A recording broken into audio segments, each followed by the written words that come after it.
Hello, everybody, and welcome or welcome back. Oh, there should be some sound. Yes.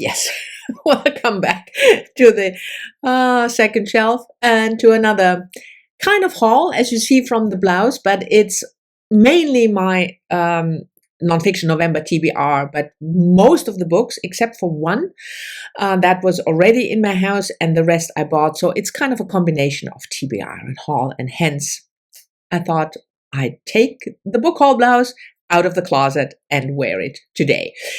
Nonfiction November, of course, if you are watching BookTube or if you are making BookTube videos, you know what it is. It's a month-long event in November where we are encouraged to read more nonfiction than we usually do.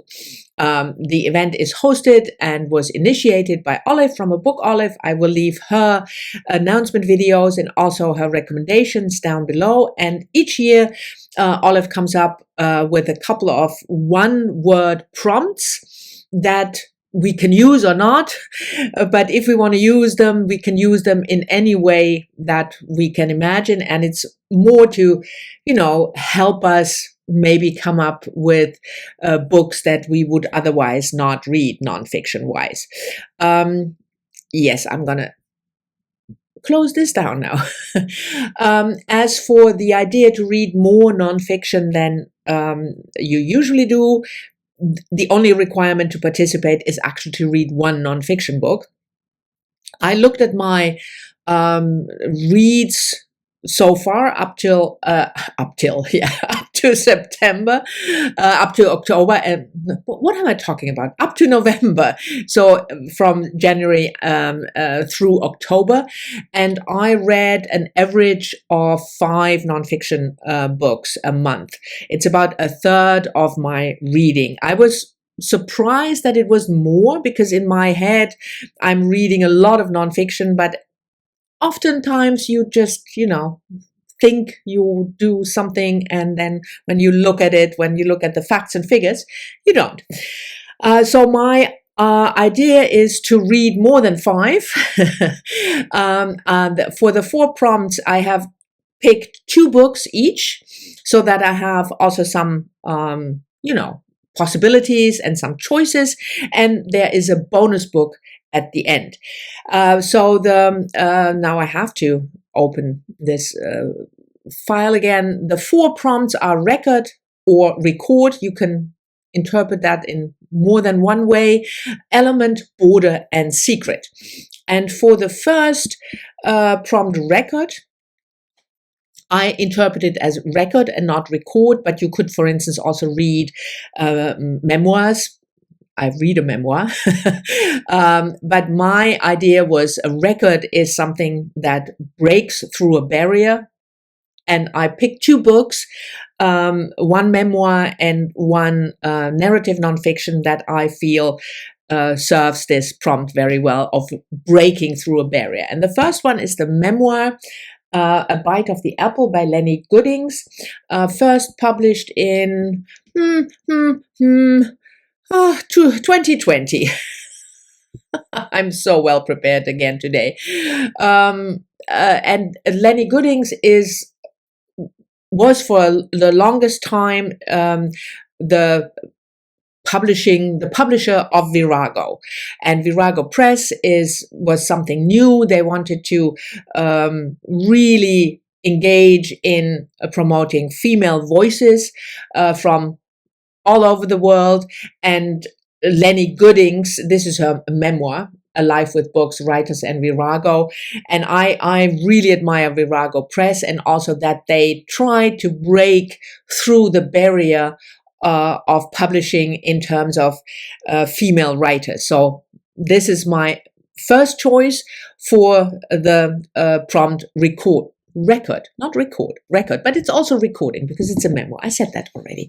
The second one I will read together with Sandy from Miss Reads a Lot, and that is Kate Moore, The Woman They Could Not Silence, published in 2021. Kate Moore is a historian, and I just last month finished her book Radium Girls, which I read with Heidi from my reading life, and it was fantastic, about the horrific story about women in the early 20th century who worked for various companies in the US who made luminescent dials for watches and clocks and things like that, and they used powder that contained radium, and the women, it didn't end well for the women. But this one is an earlier book by her, and it's about a Victorian housewife, Elizabeth, what's her last name, Packard, who in 1848 went to or heard about the first, I have to get rid of these classes, the first women's rights convention in 1848. And that spurred, her feminist urge to voice her opinion towards her husband to get more freedom in the marriage.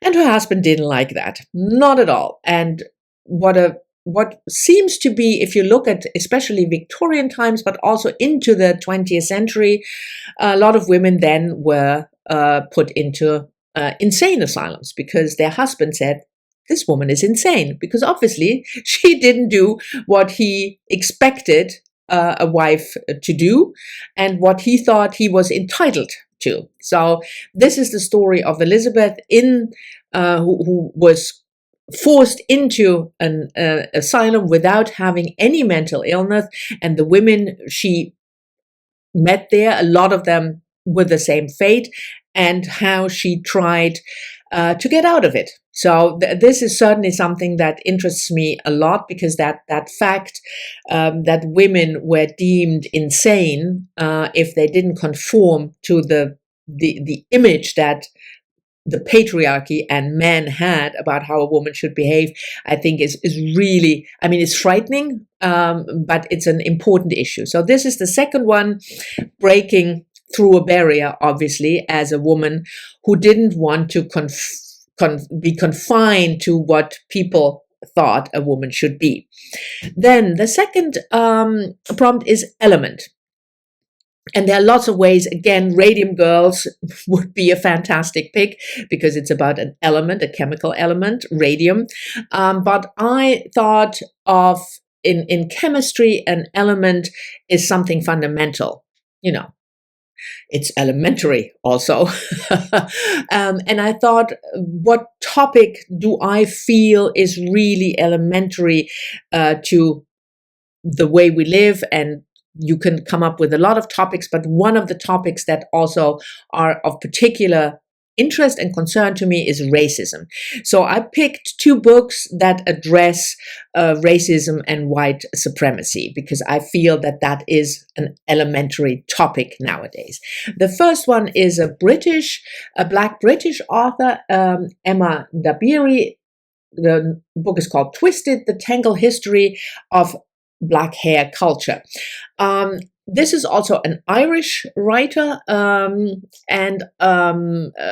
Kim from Middle of the Book Match, with whom I try to read more Irish literature. She read this book already, so I'm just catching up, so to speak, with my Irish lit, but that is not part of Nonfiction November prompts. But this is a book, like it says, of a Black woman in Ireland, in the UK, and what the black hair means and what kind of culture it is. It's a collection of essays all around hair culture.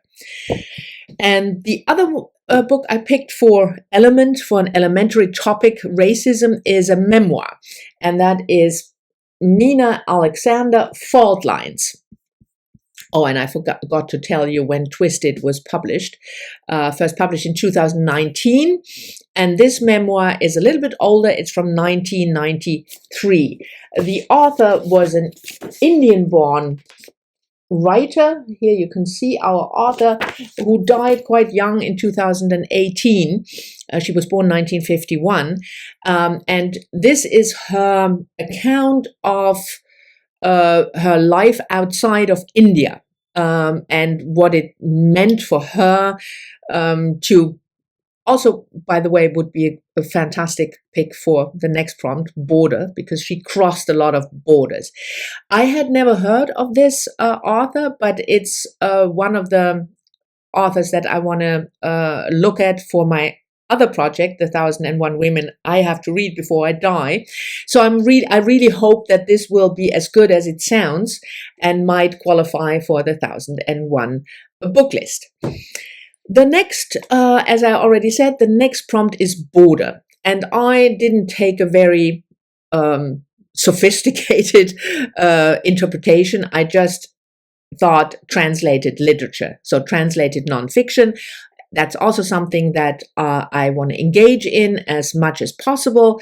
Read nonfiction written by women from countries that are not English speaking and that are hence translated. So crossing borders language-wise. But the first one is also crossing borders again, like this one, Fault Lines, in a very literal sense. And that is Dubravka Ugrecic. Here, thank you for not reading. And it's translated from the Croatian by Celia Hawksworth. Hawksworth, yes, I think that's right. And it was published in 2003 in English and in 2000 in the original Croatian. I have not read anything by Ugrecic. This is a collection of essays about the publishing industry and about writing and authors and agents, and that is something that speaks to me because I'm an author myself. But I also picked this because I felt the author is really interesting. So she was born when Croatia was still part of Yugoslavia in the 1940s. And she now lives in Amsterdam, which also resonates with me because I have lived in Amsterdam for such a long time. And she does not identify as a Croatian writer. She considers herself a transnational European writer. And I thought that was interesting, and maybe that also will be reflected in the essays. But I just love the idea of reading. I love books about books, but I also love books about writing and the publishing industry. So I'm really looking forward to this collection. And the other translated book for crossing borders language-wise is a Chinese author. I myself am a woman, selected writings of Dingling. Now, Dingling was a revolutionary in China, Mao China, with a really also very interesting political history, and she wrote fiction and nonfiction. And yes, I didn't mention translator because I think there are about 10 translators who translated various essays and stories in the book. So she was a nonfiction writer, but she also wrote stories. And I'm just looking at this collection was published in 1989. So it's the publishing date is already quite some time ago, but of course her writings is even longer ago because she's long dead. But I thought my quest also not only for translated literature, but look at translated literature outside of Europe. So that is not diminishing. I don't want to diminish the book that I just showed you, the Ugresic, but I also want to make an effort to try to read books by authors outside of Europe. So I read very little from China.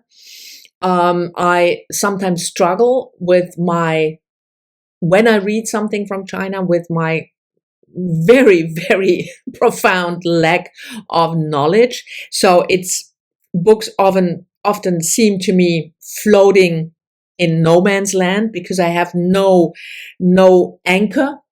So I'm a bit, there's a bit of trepidation, but this is a collection, so it's stories and essays. So I hope that I will be able to grasp what the pieces are about. And then the next prompt. The last prompt is secret. And again, I did not do anything very fancy. I just decided to read 2 books, or to pick 2 books that have the word secret, not in the title, but in the subtitle, to be at least a little bit, So the first one is a book that has been on my list for quite some time. 4 Lost Cities by Annalee Newitz, A Secret History of the Urban Age. And Annalee Newitz, I know her mainly as a science fiction writer, but she explores 4 lost cities, so to speak. I mean, cities that are not longer in existence. Let me see.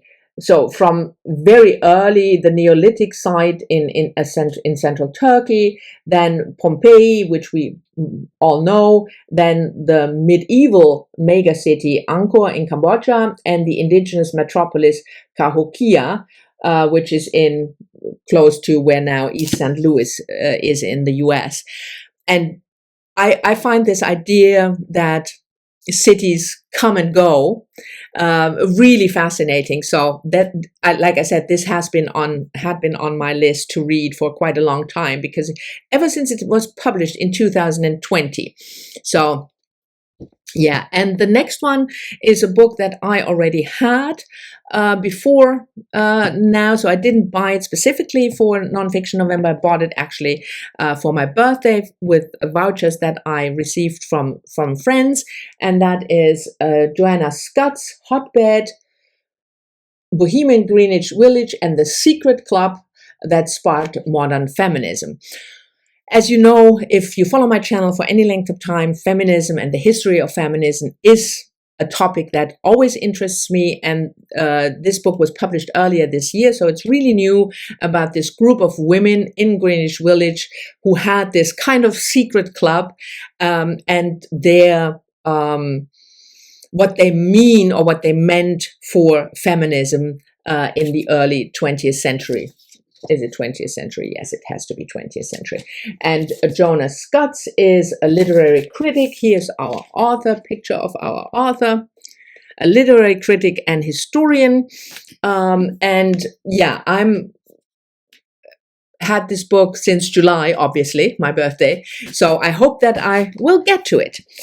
So those are the 8 books for the 4 prompts. And then there is a bonus book, like I told you, because the Book Naturalist book clubs pick, this book club that we read books about nature, run by Heidi and Doris. And the pick for November is Robin Wall Kimmerer, Gathering Moss, A Natural and Cultural History of Mosses.